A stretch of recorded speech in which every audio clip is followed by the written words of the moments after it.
Let's go to line 4. Hi, Agnes. You're on the air. Good morning. Morning. Yes, Patty, I'm calling. I never got through when Mr. Coleman was there. Yeah, we apologize. There was like 50 calls or so. We did the best we could, and I had some stuff that I felt I'd ask. The line being busy all morning. Yeah, it's tricky.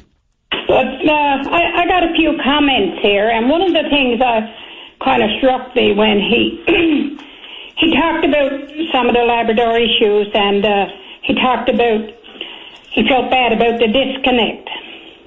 He didn't know if there was a disconnect. But people in Labrador really feel there is a disconnect, Patty, because I tell you, I live here in the Labrador Straits. And I've been here for, I won't say how many years, but a long, long time. Okay. Before Confederation, I'll say that.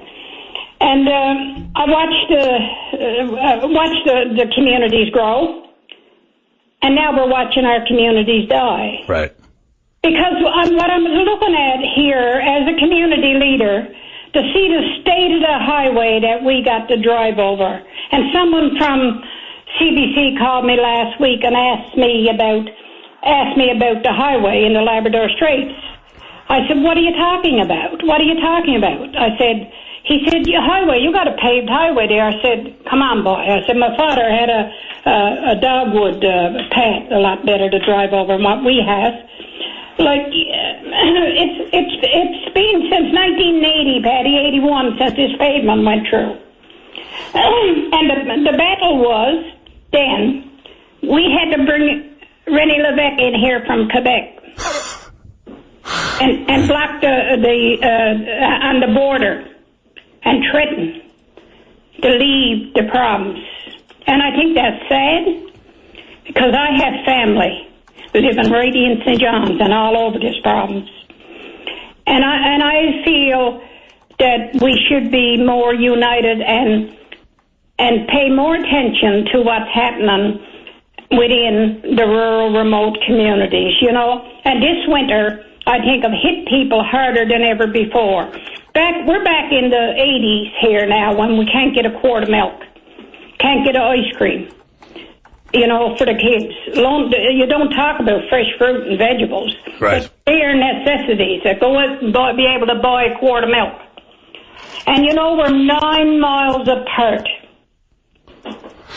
Yeah, I mean, there's a huge problem, and some of it is symbolic and some of it is absolutely real. I mean, when you look out the door and the things that affect your daily life, just getting to and fro the store, to and fro school, to and fro your job, and you got to beat the whole you-know-what out of your car. And then we talk about the amount of money that's come from certain regions of the province, and people still feel left behind. I totally understand. I don't know how different it is for one region compared to another. We're told that there's cultural differences in Labrador that we need to bring into the equation. I know it's not just dollars and cents. We have a real different population and the face of the population. We have different cultural reactions and responsibilities. So there's a lot to it. It's a huge problem. I don't know what anyone's going to do. Well, our problems is, for instance, you know, transportation, communications is your biggest issues. I don't care. If you got this in place, you can manage the rest of it. That's fair point. Whatever your culture are, or whatever status you are, it doesn't really matter. But you know, when you cannot get, haven't got transportation, haven't got communication, we got a network here that's supposed to be wireless, and I can't even get on my computer this morning to send you a message. Yeah. That wants to call, and that's utterly ridiculous. I can get on at 5:30, 6:30 this morning, and I can go on tonight after 12 o'clock.